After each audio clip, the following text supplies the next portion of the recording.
আসসালামু আলাইকুম। কুকমিক চ্যানেলে সবাইকে আমন্ত্রণ। আমি আজকে অল্প মশলা দিয়ে শিং মাছের ঝোল রান্না করব।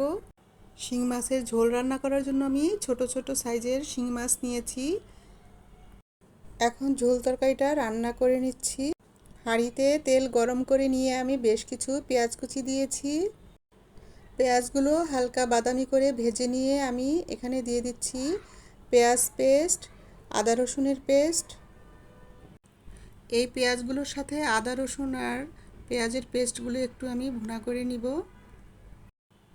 আদা রসুনের গন্ধটা চলে যাবে।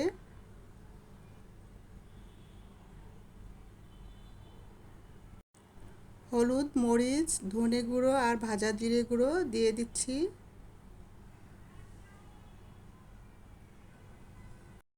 সামান্য পানি দিয়ে মশলাগুলো কষিয়ে নিচ্ছি। প্রতিটা মশলায় আমি কম করে দিয়েছি। এখানে আমি 7-8টা কাঁচামরিচ দিয়েছি। অল্প মশলায় এই শিং মাছের ঝোল তরকারিটা খুবই টেস্ট হয়। রোগীদের জন্য এভাবে অল্প মশলা দিয়ে শিং মাছের ঝোল রান্না করে দিলে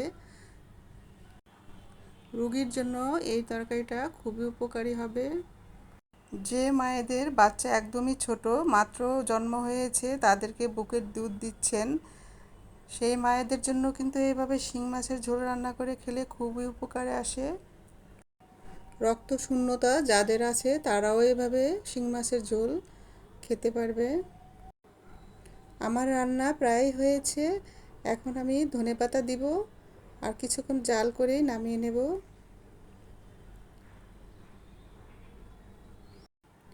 অল্প সময়ে রান্না করে ফেললাম ছোট শিং মাছের ঝোল।